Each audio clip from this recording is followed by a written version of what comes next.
کسی پر حملہ نہیں.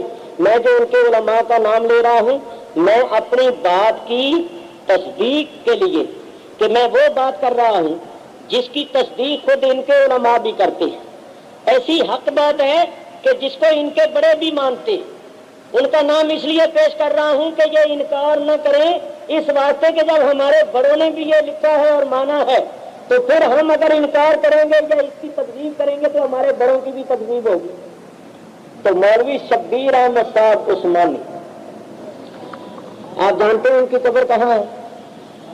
کراچی میں اسلامیہ کالج میں.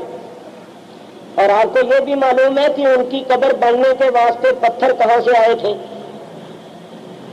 بولو کہاں سے پتھر آیا تھا؟ سنگ مرمر کا اٹلی سے.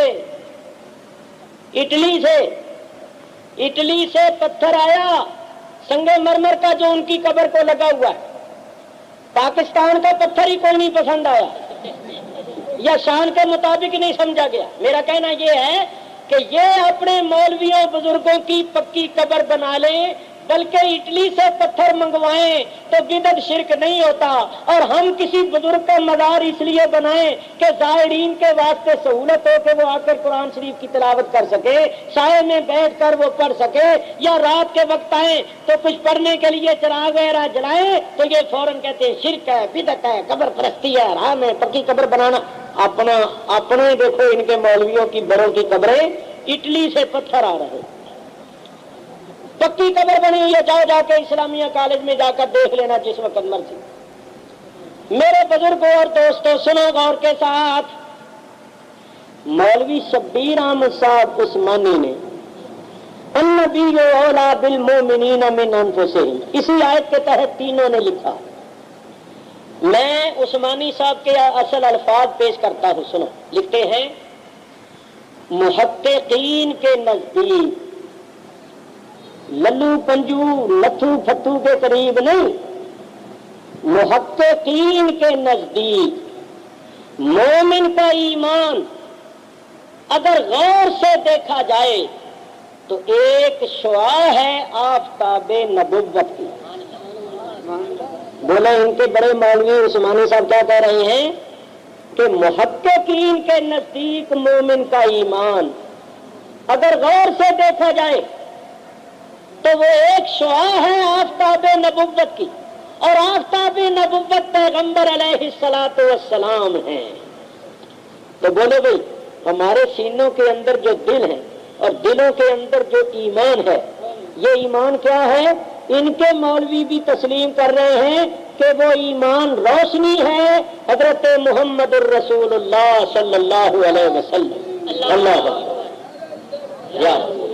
ہمارے سینوں کے اندر دل ہے, دلوں کے اندر ایمان ہے, اور وہ ایمان روشنی ہے آفتاب نبوت کی, اور آفتاب نبوت پیغمبر علیہ الصلوۃ والسلام ہیں. تو کیا نتیجہ نکلا کہ نبیوں نے نبوت کا نور لیا تو حضور کی بارگاہ سے, اور مومنوں نے ایمان کا نور لیا تو حضور کی بارگاہ سے. چمک تجھ سے پاتے ہیں سب پانے, چمک تجھ سے پاتے ہیں سب پانے والے, میرا دل بھی چمکا دے چمکانے, میرا دل بھی چمکا دے چمکانے.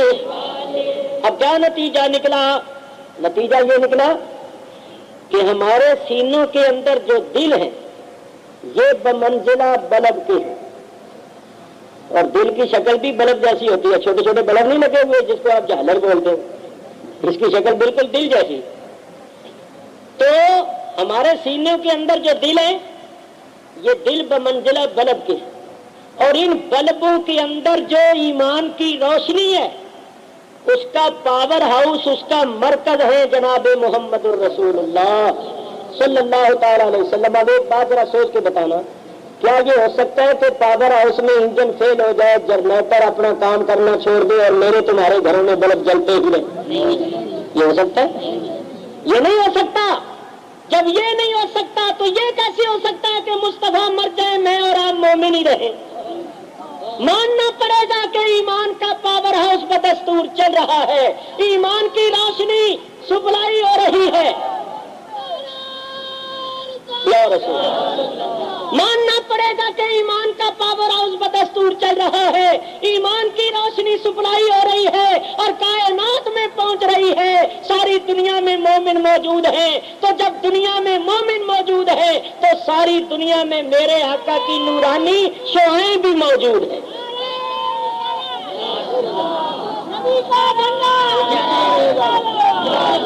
جب دنیا میں مسلمان ہر جگہ موجود ہیں تو ماننا پڑے گا کہ میرے آقا کی نورانی شعائیں بھی ہر جگہ موجود ہیں۔ میرے دوستو، بلب اسی وقت ہی روشن ہوتا ہے جبکہ پاور ہاؤس میں انجن بدستور چل رہا ہو۔ تو جب کروڑوں مومن موجود ہیں تو ماننا پڑے گا کہ میرا آقا زندہ ہے اور میرے آقا کی ذات سے سب کو زندگی کا فیض مل رہا ہے۔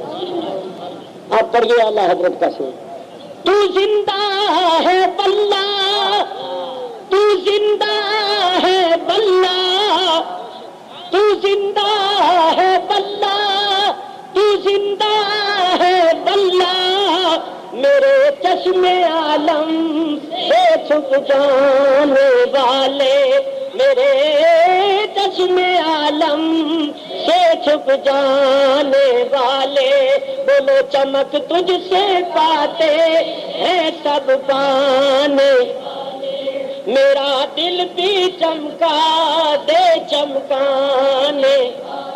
ذرا غور کرو، دیکھو آفتاب جو ہے، آفتاب ایک ہے اس کا وجود جسم، ایک ہے اس کی روشنی۔ آفتاب اپنے جسم اور وجود کے ساتھ کہاں ہے؟ آسمانوں میں، اور اپنی روشنی کے ساتھ ہر مومن کے سینے میں۔ اپنے جسم کے ساتھ آفتاب کہاں ہے؟ آسمانوں میں، اور اپنی روشنی کے ساتھ ہر مومن کے سینے میں۔ تو آپ ڈاکٹر اقبال کا بھی شعر سنتے جائیے۔ ڈاکٹر اقبال فرماتے ہیں کہ در دل مسلم مقام مصطفیٰ اور آبروئے ماز نام مصطفیٰ۔ فرماتے حضور کا مقام کہاں ہے؟ ہر مسلمان کے دل میں، حضور ہر مومن کے دل میں رہتے، کیونکہ دل کے اندر جو ایمان کی روشنی ہے وہ حضور کی نورانی شعاع کا نام ہے۔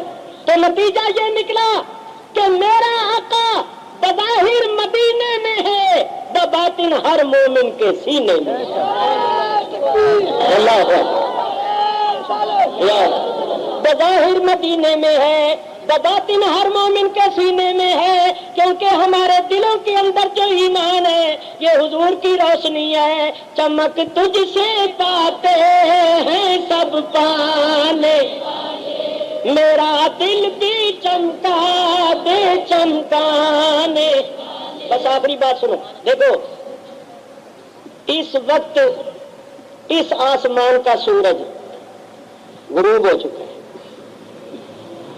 رات کا وقت ہے۔ اس آسمان کا سورج ڈوبا ہوا ہے یا نہیں؟ غروب ہے یا نہیں؟ اس کے ڈوبنے غروب ہونے کا کیا مطلب ہے؟ کہ وہ مر گیا، نیست و نابود ہو گیا؟ اس کی روشنی میں چمک دمک میں کوئی فرق آ گیا؟ نہیں، وہ میری تمہاری نگاہوں سے اوجھل ہو گیا۔ نبی کریم صلی اللہ علیہ وسلم بھی مر نہیں گئے، میری تمہاری نظروں سے پردہ فرما گئے۔ جس طرح پہلے سراج منیرہ تھے اب بھی سراج منیرہ، جس طرح پہلے نبی تھے اب بھی نبی ہے۔ قیامت اب آپ کی نبوت، آپ ہی تختہ نبوت پر جلوہ افروز ہے۔ اسی واسطے ہم کلمہ پڑھتے ہیں لا الہ الا اللہ محمد الرسول اللہ۔ ترجمہ کرو، اللہ کے سوا کوئی معبود نہیں، حضرت محمد صلی اللہ علیہ وسلم اللہ کے رسول ہیں۔ یہ نہیں تھے، ہیں کون ہوتا ہے؟ کون ہوتا ہے جو تخت پر ہو؟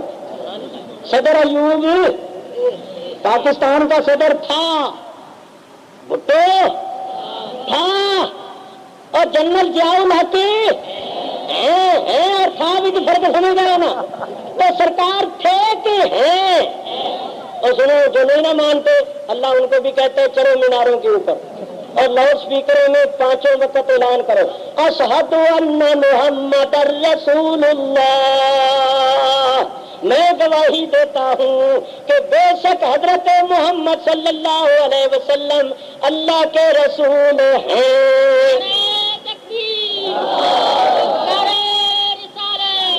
کیا ترجمہ اللہ کے رسول ہیں؟ اللہ فرماتا ہے میناروں پر چڑھ کے کہہ جا ہے, نیچے اتر کے جائے منکر ہو جا ہے. رب منوا کے چھوڑتا جو سلام کے منکر ہے نا, اللہ فرماتا ہے مسجد میں پہلے میرے حضور ہاتھ بن کے کھڑے ہو, رکوع سجود کر کے پاک ہو, اب ادب کے ساتھ بیٹھ کے پڑھو السلام علیکم ایھا النبی و رحمت اللہ. اللہ فرماتا ہے میری بارگاہ میں 5 وقت سلام پڑھ جا, مسجد سے باہر نکل کے جائے پھر منکر ہو جا. رب پڑھوا کے چھوڑتا ہے, رب کہلوا کے چھوڑتا ہے کہ ہیں, بولو ہیں, ہمارے تو ہیں اور ان کو نہیں ہے. میرے بزرگوں اور دوستوں دراغاؤ سے سنو, سرکار دو عالم علیہ الصلوۃ والسلام اس وقت یاد کر رہا ہوں, اس وقت اس آسمان کا سورج پردے میں بات سنو بس یہ آخری بات. اس آسمان کا سورج اس وقت پردے میں ہے, آسمان پر پھر تارے چمک رہے, آسمان پر اس کے غروب ہونے کے بعد بھی تارے چمکتے ہیں یا نہیں چمکتے ہیں؟ تو سنو, پہلے پردے میں تھے تو پردے میں رہ کر آسمان نبوت پر نبی چمکے, اور اب پردے میں ہیں تو پردے میں رہ کر آسمانی ولایت پر ولیوں کو چمکا رہے. پہلے نبیوں میں جو نور تھا وہ بھی اسی آفتاب نبوت کا تھا, اور قیامت تک پیدا ہونے والے علماء ربانیین اور اولیاء کاملین میں جو نور ہے وہ بھی اسی آفتاب نبوت کا ہی ہے. پہلے نبیوں کے ذریعے سے ان کی امتوں کو جو ہدایت کی روشنی ملی اس کا مرکز بھی سرکار, اور قیامت تک اولیاء اللہ کے ذریعے سے علماء حق کے ذریعے سے جو لوگوں کو ایمان اور ہدایت کی روشنی ملے گی اس کا مرکز بھی سرکار ہے. چمک تجھ سے پاتے ہیں سب پانے, چمک تجھ سے پاتے میرا دل بھی چمکا دے چمکانے. معلوم ہوا اول سے ابد تک, اول سے آخر تک سارے نبیوں کے ذریعے, سارے ولیوں کے ذریعے جس کسی کو بھی کوئی نور ملا ہے, ہدایت کی روشنی ملی ہے, سب حضور کی بارگاہ سے حضور کی بدولت ملی ہے. تو اعلیٰ حضرت کے یہ اشعار نہیں ہیں, یہ قرآن و حدیث کا ترجمہ ہے, قرآن حدیث کی شرح ہے. اللہ تعالیٰ حضور کے صدقے ہمارے دلوں سینوں کو روشن و منور رکھے, اور حضور کا نور ہمارے دلوں کے اندر اور سینوں کے اندر چمکتا دمکتا رہے. میں اس کو بہت وسیع کر سکتا ہوں کہ یہی نور, یہی روشنی مرنے کے بعد قبر میں کام آئے گی, حشر میں کام آئے گی. مگر میرے بزرگوں اور دوستوں وقت بہت زیادہ ہو چکا ہے, اور مجھے اندیشہ ہے کہ کہیں میرے استاد مکرم متوالی دوران حضرت علامہ قادری صاحب تشریف ہی نہ لے گئے ہیں, کیونکہ آج ہی وہ تشریف لائے ہیں, سفر سے بھی تھکے ہوئے ہیں اور ان کی طبیعت بھی بہت کمزور ہے. آپ کی ماشاءاللہ عمر شریف کافی ہو گئی ہے, اللہ تعالیٰ آپ کی عمر اور بڑھائے. ہم تو دعائیں کرتے ہیں ہماری عمریں بھی اللہ ان کو دے دے, اللہ ان کا سایہ ہمارے سروں پر سلامت رکھے. مگر جب بڑھاپے کے اور عمر کی بڑی عمر ہونے کے جو تقاضے ہوتے ہیں وہ اپنے ساتھ ہوتے ہیں. حضرت بہت بیمار رہے ہیں, علیل رہے ہیں, شکر ہے اللہ کا کہ اللہ نے آپ کو صحت دی ہے اور آپ تشریف لے آتے ہیں. یہ بھی آپ کی ہمت ہے, حضور کا صدقہ ہے, حضور کے ذکر کی برکت ہے کہ آپ بیان فرماتے ہیں, ورنہ آپ کو بہت تکلیف رہی ہے پچھلے دنوں میں. السلام علیکم. جو کیسٹ آپ سماعت فرما رہے ہیں ضیا ایک لائبریری کی جانب سے پیش خدمت. یہ لائبریری حضرت مخدوم اہل سنت شیخ الفضیلت مولانا ضیاء الدین صاحب مدنی رحمۃ اللہ علیہ سے منسوب ایک مذہبی ادارہ. حضرت علامہ ضیاء الدین صاحب مدنی حضرت امام اہل سنت رضی اللہ تعالیٰ عنہ کے بڑے منظور نظر خلیفہ تھے. آپ نے 80 سال مدینہ منورہ میں مسلک اعلیٰ حضرت کی خدمت کی. اور 109 سال کی عمر میں اپنے خالق حقیقی سے جا ملے. آپ کا مرکز منور مدینہ منورہ جنت البقیع میں واقع. یہ ایک لائبریری میں مترجم قرآن کریم کی کیفیت اور علماء اہل سنت کی نایاب تقاریر میں حضور صلی اللہ علیہ وسلم کی سیرت مبارکہ اور میلاد پاک مصطفیٰ صلی اللہ تعالی علیہ وسلم کی کئی عظیم شان محافل کی 300 سے زائد کیسٹیں دستیاب جو مرکزی دفتر سے حاصل کی جا سکتی. یہ ٹیپ لائبریری کی کئی شاخیں دنیا کے مختلف ممالک میں قائم کی جا چکی. پاکستان میں مرکزی دفتر مومن مسجد کھوری گارڈن کراچی میں واقع ہے.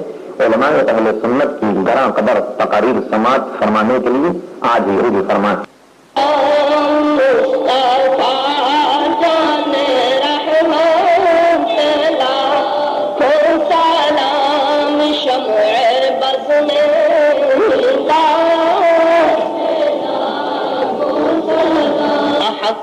محرم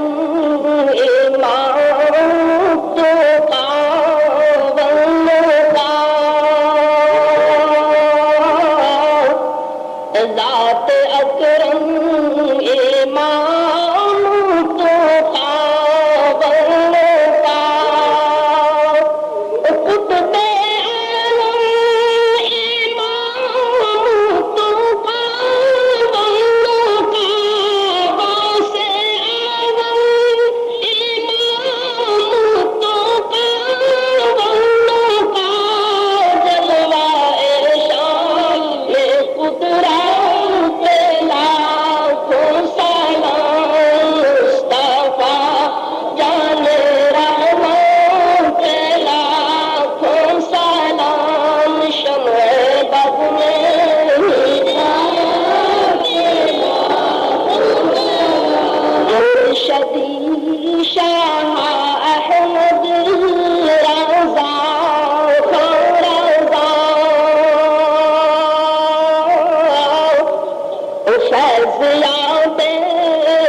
تو وتب علينا يا مولانا إنك أنت التواب الرحيم وجد علينا يا مولانا إنك أنت الجواد الكريم وبفضلك اللهم عاملنا بما أنت أهله ولا تعاملنا بما نحن أهله فإنك أهل التقوى وأهل المغفرة واجعل اللهم جمعنا هذا جمعا مغفورا مرحوما مقبولا بجاه حبيبك سيدنا محمد صلى الله عليه وسلم.